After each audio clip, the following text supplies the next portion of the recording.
સ્વામિનારાયણ સાક્ષાત્ અક્ષર પુરુષોત્તમ સર્વેભ્ય પરમં શાંતિમ આનંદમ સુખમર્પયેત.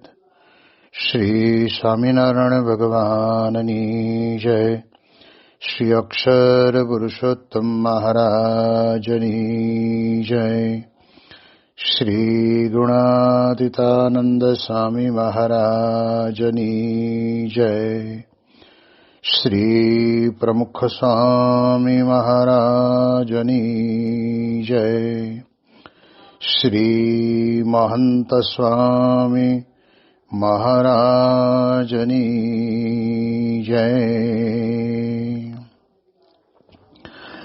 પ્રગટ ગુરુ હરિ પરમ પૂજ્ય મહંત સ્વામી મહારાજની આજ્ઞા અને આશીર્વાદથી આપણે બધાએ નિત્ય પ્રાતઃ કથાનો લાભ લઈ રહ્યા છીએ. આજે આપણા માટે એપ્રિલ મહિનાની 11મી તારીખ અને ગુરુવારનો મહાપવિત્ર દિવસ છે અને 1213મી સભા થાય છે અને કહત હૈ સહજાનંદ એ વિષય ઉપર 864મો દિવસ થાય છે.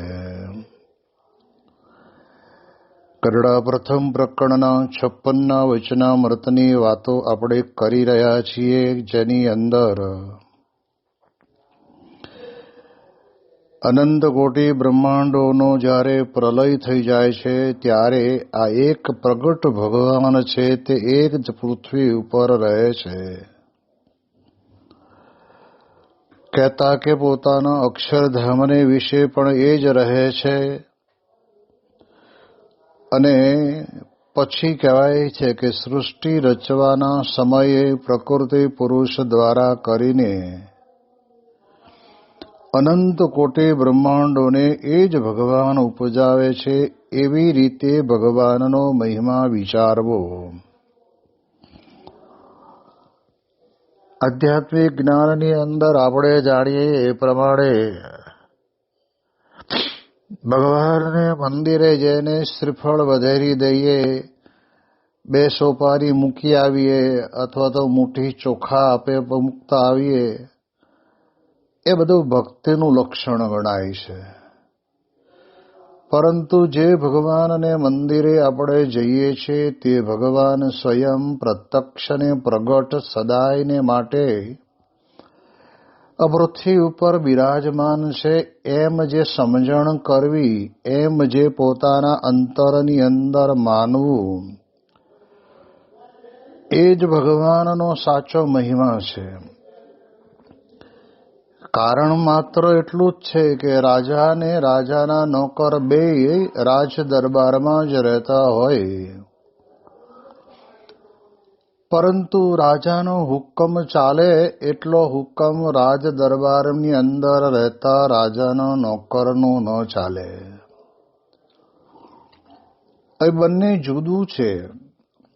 લાગે બંને સરખા રાજ દરબારમાં રહે છતાં પણ એમ આ લોકની અંદર આપણે બધા મનુષ્યો જન્મ ધારણ કરીએ છીએ અને ભગવાન પણ પૃથ્વી ઉપર જન્મ ધારણ કરે છે. પણ એમાં ભેદ એટલો છે કે આપણા બધાના પંચભૂતના શરીર છે એ પૃથ્વીને વિશે કહેતા પંચભૂતમાં એ વિલીન થઈ જશે. અને જ્યારે ભગવાનનું દિવ્ય વિગ્રહ છે એ ભલે આપણને લોક દ્રષ્ટિએ દેખાય કે એમનું દિવ્ય વિગ્રહને પણ અંત્યેષ્ટિ વિધિ કરી ત્યારે એ પંચભૂતની વિશે વિલીન થયું, પણ એ સ્વયં પરમાત્મા છે અને એમની પોતાની મરજી પ્રમાણે એમણે આખી સૃષ્ટિનું સર્જન કરાયું છે. એટલે એ ભગવાન સદાયને માટે પૃથ્વીને વિશે પ્રગટ છે. આ વાત તો આપણે આપણા જીવનની અંદર ખૂબ દ્રઢતાપૂર્વક વિચારી રાખવાની છે. અને ભગવાન સમર્થ પણ એવા છે. જેમ આપણે જાણીએ છીએ કે મહારાજ ગઢડાની અંદર બિરાજમાન હતા અને દાદા ખાચરના દરબારમાં લીંબ તરુ નીચે મહારાજ સભા કરીને બેઠા હતા. તે વખતના સમયની અંદર લીમડા ઉપરથી એક લીમડાની પાંદ સુકાઈ ગયેલી એક તીરખી મહારાજના ખોળામાં પડી. તીરખી કહેતા એક સળી.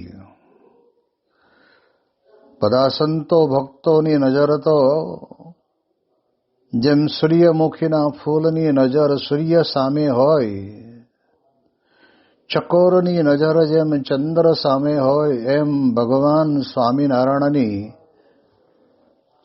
એ નયનરમ્ય મૂર્તિને વિશે જ એમની ચિત્તની વૃત્તિ લાગેલી હોય. એટલે મહારાજ બેઠા બેઠા શું કરે છે એ પણ એ ભક્તોના અને સંતો અને પરમહંસોના ધ્યાનમાં તો જરૂર હોય જ. એટલે મહારાજ એક ચરિત્ર કરે છે. આ ચરિત્ર માત્ર ને માત્ર આપણને એવું લાગે કે આવું તો આપણે કરી શકીએ, પણ એમાં ભેદ છે. મહારાજે શું કર્યું? એ સળી હાથમાં લીધી, એકના બે ભાગ કર્યા.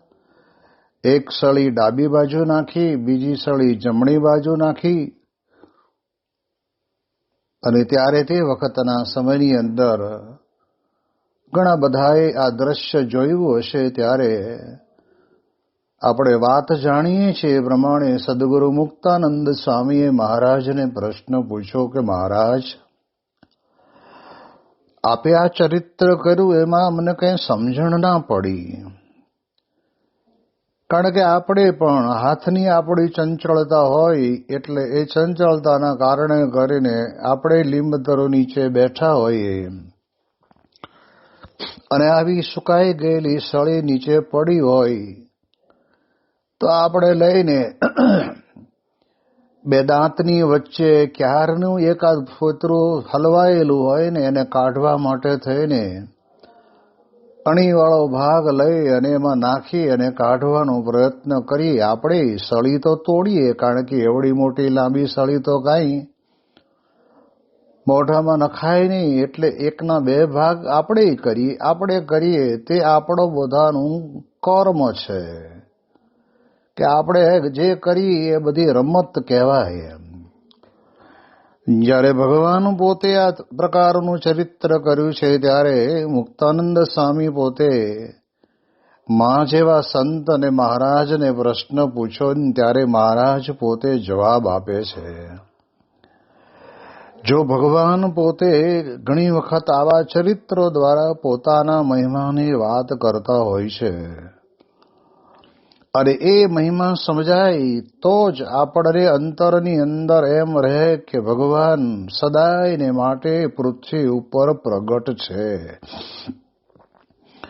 અને તે વખતે મહારાજે ધીરે રહીને મુક્તાનંદ સ્વામીના પ્રશ્નનો જવાબ આપતા કહ્યું કે સ્વામી,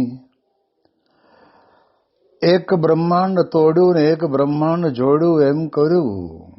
બ્રહ્માંડોની વાતો ચાલે છે. જે પરબ્રહ્મ પુરુષોત્તમ નારાયણ ભગવાન સ્વામિનારાયણ પોતે અનંત કોટી બ્રહ્માંડોને બનાવી શકે, ઉપજાવી શકે એટલી જબરજસ્ત શક્તિ ધરાવનાર એ મહારાજ પોતે એમ જ કહે છે. અને ત્યારે સંતોને જેને જેને પોતાના અંતરની અંદર એવો દ્રઢ વિશ્વાસ હતો અને એવો મહિમા હતો કે મહારાજ કરી શકે, એમાં કઈ નવું નથી. આપણે જાણીએ છીએ કે કાશીદાસ મોટા પોતે બોચાસણની અંદર રહેતા હતા અને તે વખતના સમયની અંદર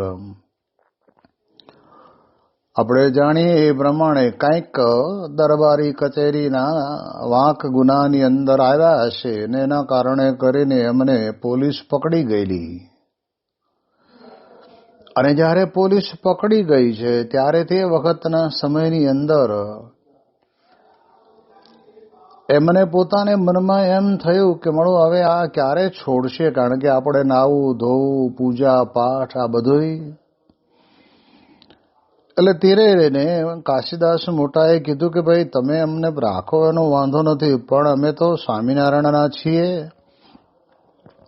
અમારે નાવું ધોવું પવિત્રપણે ભગવાનની પૂજા કરવી આ બધું કરવાનું હોય તો અમને નાવા જવાની છૂટ આપો.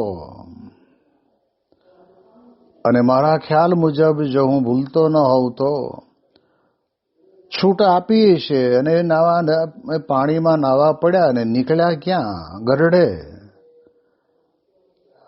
ગરડાની અંદર જ્યાં પવિત્ર ઘેલો નદી ઉન્મત્ત ગંગા ચાતી વહેતી રહેતી હતી ત્યાં નીકળ્યા. હવે મહારાજ પોતે સંકલ્પ કરે અને આ પ્રમાણે આ પાણીમાં પડે ને બીજી જગ્યાએ પાણીમાં બહાર નીકળે, એ ભગવાન પોતે સમર્થ છે. એ ધારે એ કરી શકે. એ ભક્તની રક્ષા કરવા માટે થઈને મહારાજે ઘણા દિવસ સુધી ત્યાં રાખ્યા. અને પેલા લોકો તો કહે છે કે હવે આ નાવા ગયા કે ડૂબી ગયા કે શું થયું, એની રાહમાં અને રાહમાં જતું કર્યું. મારે કહેવાનો અર્થ એ છે કે પ્રત્યક્ષ પ્રગટ ભગવાન પોતે સમર્થ છે. એ બ્રહ્માંડોની રચના કરવી હોય તો કરી શકે. એટલે એવું જ એક ભગવાનનું સમર્થપણું છે. જેમ દાદાના દરબારની અંદર મંદિર કરવાનું હતું ને ત્યારે તે વખતે મહારાજને દાદા ખાચરે કહ્યું કે મહારાજ અહીંયા સર્વોપરી મંદિર બતાવો રે અને બનાવો ને. અને ત્યારે મહારાજે પોતે સોનાનું મંદિર બતાવ્યું. સોનાનું મંદિર જોઈને દાદા ખાચર એકદમ આશ્ચર્યચકિત થઈ અને કહ્યું કે મહારાજ રહેવા દો, આનું આ જ મંદિર અને આમાં મૂર્તિઓ પધરાવી છે એની એ જ મૂર્તિઓ રહેવા દો. મહારાજ કઈ હાથ ચાલાકીનો કોઈ ખેલ કરતા હોય એવી પ્રકારના જાદુગર નહોતા. હા, જાદુગર જરૂર હતા કે જે કોઈ પણ વ્યક્તિ જીવનની અંદર અજ્ઞાનતા પડી હોય, જીવનની અંદર આ લોકના ભોગની અંદર આસક્તિ પડી હોય, એને એ દ્રષ્ટિ દ્વારે કરીને કહેવાય છે કે એને છોડાવી શકતા હતા, એમાંથી મુક્ત કરી શકતા હતા, ભગવાનના પરમપદના ધામના અધિકારી બનાવી શકતા હતા. આવી પ્રકારનો જાદુ એ કોઈ માણસ કરી શકે નહીં, એ મહારાજ પોતે કરતા હતા. એટલે એ દ્રષ્ટિથી આપણે વિચાર કરીએ તો ભગવાન તો દયાળુ છે, સમર્થ છે. જ્યાં જેટલું ઊભું કરવું હોય એટલું ઊભું કરી શકે ખરા. પણ અને આપણે જાણીએ છીએ કે શ્રીમદ ભાગવત ગ્રંથની અંદર પણ જ્યારે ઉગ્રસેનને મથુરાનું રાજ્ય શાસન સોંપ્યા પછી ભગવાને બધાય યાદવોને કહી દીધું કે તમે બધાય ચાલવા માંડો, પ્રહર્ષણ નામના એક પર્વત ઉપર થઈ અને ઉતરી જાઓ. તો ભગવાને ત્યાં આગળ પોતાના જ ઐશ્વર્ય વડે કરીને અત્યારે જ્યાં આપણે જેને દ્વારકાપુરી કહીએ છીએ એ જગ્યા ઉપર સરસ મજાના ભગવાને પોતે પોતાની ઐશ્વર્ય શક્તિએ કરીને સોનાના રાજમહેલ બનાવ્યા. અને તે વખતના સમયની અંદર કૃષ્ણ ભગવાન અને બલરામ એમનું અંતિમ જે કાર્ય હતું એ પૂર્ણ કર્યું. અને ત્યારે કહેવાય છે કે જરાસંધને મનમાં એમ હતું કે આ પ્રહર્ષણ નામના પર્વત ઉપર ગયા છે એટલે ચારે બાજુ અગ્નિ પ્રગટાવી એટલે એમાં બળીને ભસ્મ થઈ જશે. પણ ભગવાન બલરામજીને કહે છે કે મારો હાથ પકડો અને આંખ કરો બંધ. આંખ બંધ કરાવી અને ત્યાં તો દ્વારકામાં આવી ગયા. સરસ મજાના દરવાજા, ગેટ, ત્યાં આગળ ચોકીદાર, સોનાના મહેલ, બધા જ ત્યાં આગળ બધા રહેવા માંડ્યા. અને ત્યારે આ ગોવાળો બધા જેને યાદવો બધા ત્યાં આવ્યા હતા કે આનું દ્વાર ક્યાં, દ્વાર ક્યાં, દ્વાર ક્યાં એમ બોલવા માંડ્યા. કારણ કે ગામડાઓમાંથી આવેલા વ્યક્તિને આવું મોટું સ્વયં ભગવાનનું રચેલું આવું નગર અને એની અંદર એક દરવાજો હશે કે 4 દરવાજા હશે, પણ દ્વાર ક્યાં બોલતા ગલતા દ્વારકા નામ થઈ ગયું. તો આપણે જાણીએ છીએ કે ભગવાન સમર્થ છે. એ ગયા વગર એમના પહોંચ્યા પહેલા તો આવી એક સોનાની નગરી બની ગઈ. એટલે ભગવાનનો મહિમા વિચાર્યાનો છે તો વધારેમાં વધારે મહત્તમ બાબત તો એ મહિમાની અંદર એ આવે છે કે આવી રચના કરવી હોય તો એ ભગવાન પલ માત્રની અંદર કરી શકે છે. પણ જ્યારે મહારાજને ગઢડામાં મંદિર કરવું હતું ત્યારે ઘેલામાં સ્નાન કરવા માટે જતા ત્યારે મહારાજે બધાને કહ્યું કે બધાએ સ્નાન કરીને જ્યારે પાછા વળો ત્યારે એક એક પથ્થરો લેતા જજો, કારણ કે મંદિરના પાયા ખોદ્યા છે, પાયામાં પૂર્ણીની અંદર પથ્થર નાખવા પડશે. અને મહારાજ પોતે પણ લેતા. મહારાજે માથે મંડિલ બાંધેલું હતું અને મહારાજ પોતે પણ પથ્થર માથે મૂકે છે. ભક્ત ચિંતામણીમાં નોંધે છે, અમે પણ એક જ પથ્થર લેશું, વાસુદેવની ભક્તિ કરીશું. મહારાજ પણ કે મેં એક પથ્થરો લઈને માથે મૂકશું. અને ભગવાનની ભક્તિ કરવાનો આવો એક પ્રકારનો માર્ગ બધાને આપે છે. એટલે આપણી ભેળા જ્યારે હોય ત્યારે આપણું આ જેવું ચરિત્ર કરે. અને એટલા જ માટે થઈને આના આજ ભગવાન કૃષ્ણ પરમાત્મા 125 વર્ષ પર્યંત ત્યાં રહ્યા. અને તે વખતના સમયની અંદર ઉદ્ધવજી જેવા જ્ઞાની પુરુષ હતા ને એમને પણ કૃષ્ણ ભગવાને પોતે કહ્યું કે હવે અમારા આ શરીરનો અંત આવે છે, એટલે અમે અમારા ગોલોક ધામને વિશે જઈશું. અને આ સમુદ્રની અંદર પાણીની મોટી ભરતી આવશે ત્યારે આ સોનાની નગરી નહીં રહે, માટે તમે બધા નીકળી જાઓ. ભગવાન પોતે સમર્થ છે. પાણીને રોકવું હોય તો રોકી પણ શકે. તો પણ તે વખતના સમયની અંદર કહ્યું ત્યારે ઉદ્ધવજી જેવાને પણ આ સોનાની નગરી મૂકતા કઠણ પડ્યું કે મળવા મૂકીને નીકળી જવાનું. કારણ કે બધા જ ધાતુની અંદર અતિ ઉત્તમમાં ઉત્તમ ધાતુ જો કોઈ હોય તો સુવર્ણ છે. અને એમાંય જ્યાં આપણે રહ્યા હોય ને એ રહ્યા હોય એ સ્થાન છોડવાનું થાય ને ત્યારે આપણને કહેશે કે વહમું લાગે. તો ભગવાન પોતે કહ્યું અને ભગવાન તો નીકળી ગયા, પછી ન નીકળ્યા અને રહ્યા અંદર અંદર બાજા અને આવું બધું થયું. મારે કહેવાનો અર્થ કે જે બનાવી શકે છે એ જ આવો જ્યારે પ્રલય થાય ત્યારે પ્રલયની અંદર પોતે આ પ્રમાણે પ્રલય કરી શકે પણ છે.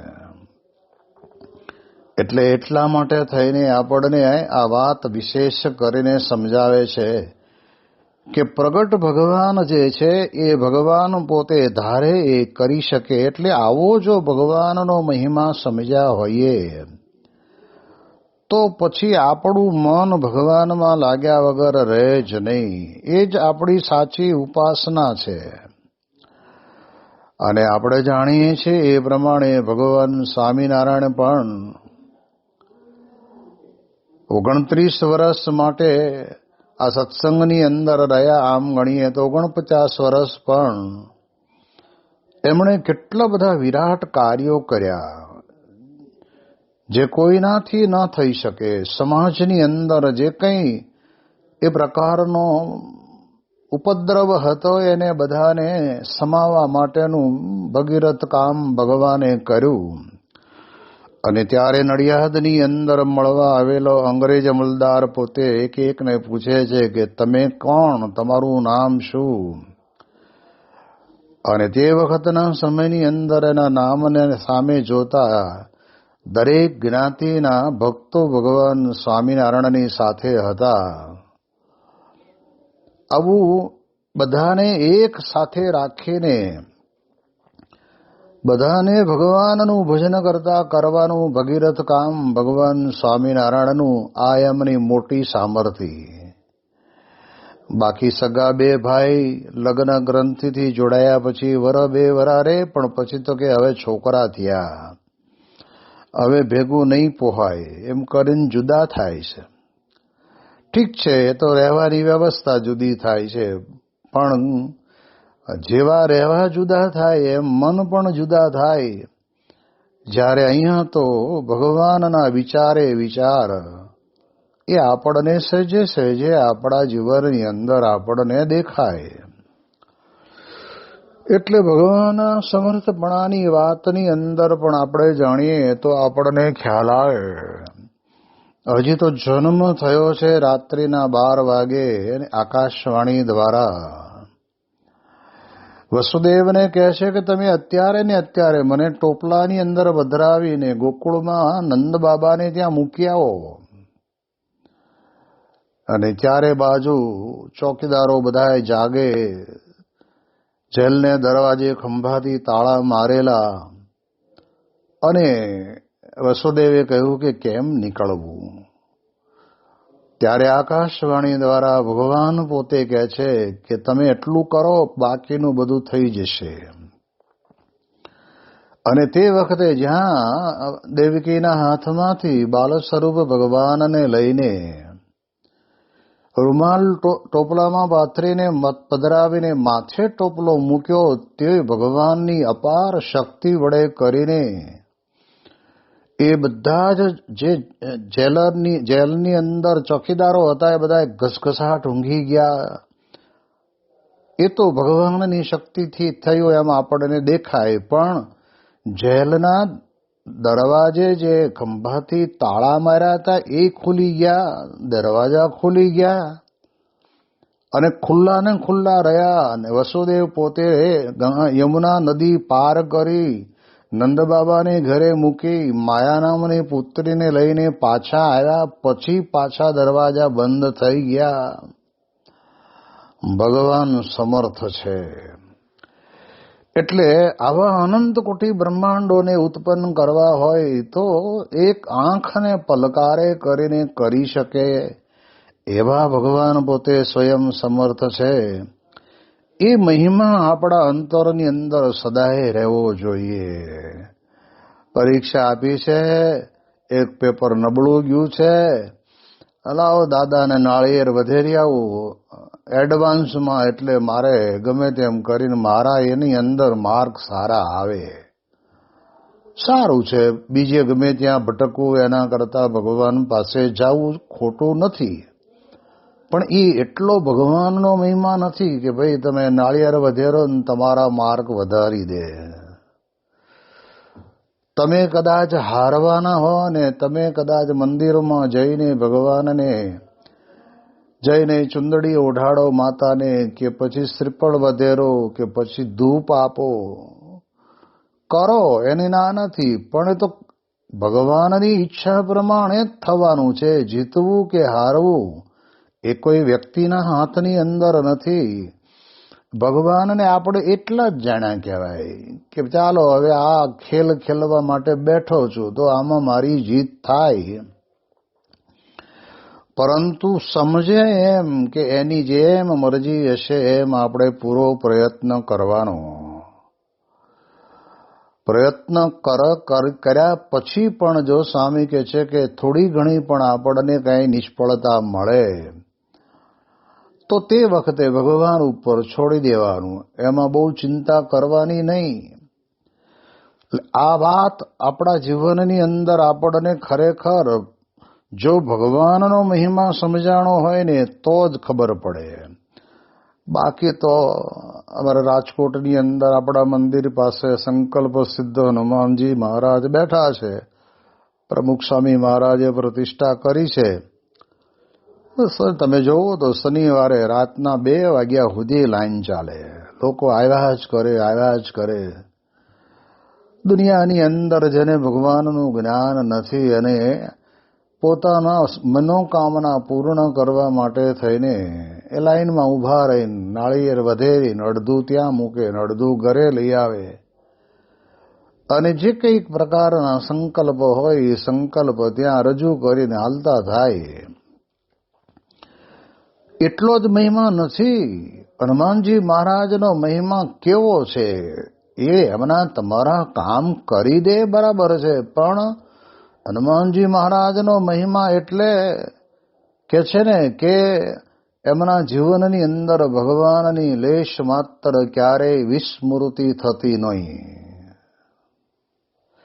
એ રામચરિત માનસની અંદર ભગવાન રામચંદ્રજી પૂછે છે ત્યારે કહે છે, કહે હનુમંત વિપત્તિ પ્રભુ સોઈ, કહે હનુમંત વિપત્તિ પ્રભુ સોઈ, જબ તબ સુમિરન ભજન ન હોઈ,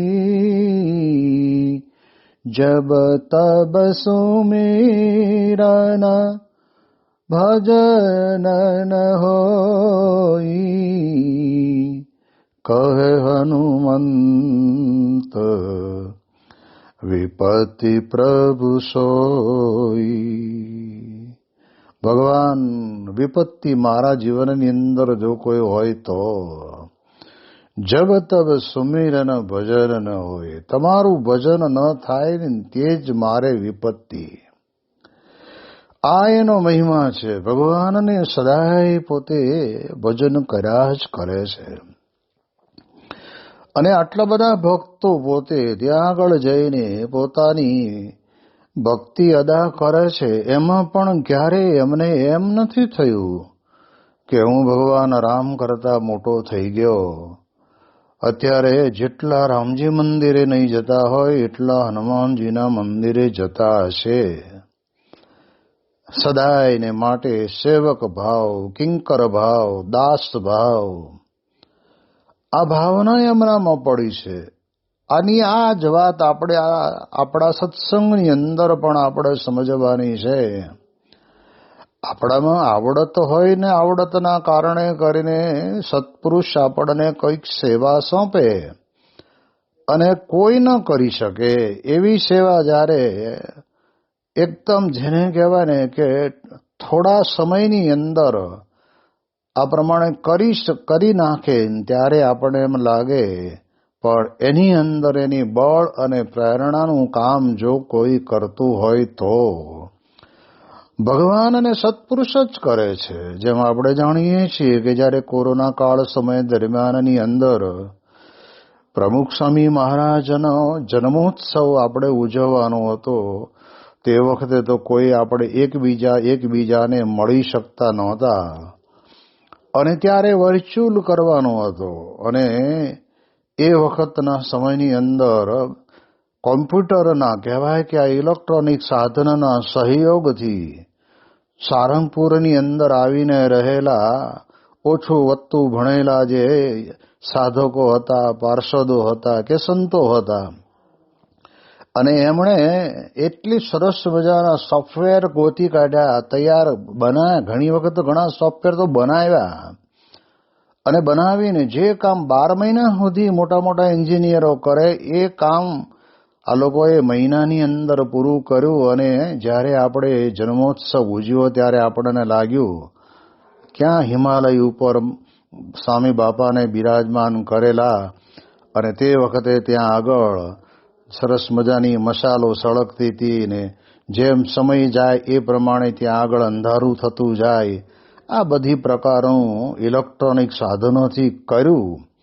ત્યારે એ કરનારા પાર્ષદો અને સાધકો અને સંતો ની વાત જ્યારે બાપા પાસે નીકળી ત્યારે સંતો બધા એમ જ કહે કે બાપા આ અશક્ય, અમારી લાઈન જ નહોતી, અમે આ કોઈ દિવસ આમાં આવું પડ્યાય નહોતા, પણ આપના આશીર્વાદ અને આપની પ્રેરણાથી આ થયું. એટલે અશક્ય કામને શક્ય કોઈ વ્યક્તિ દ્વારા પણ કરાવી શકે એ ભગવાનનું સામર્થ્ય છે. એને એવો જ્યારે ભગવાનનો મહિમા સમજાય ત્યારે કહે છે કે આત્મા અનાત્માની વિવેકનું કારણ બને છે. આ વિશેની વિશેષ વાતો આપણે આવતીકાલે કરીશું. શ્રી સ્વામિનારાયણ ભગવાનની જય.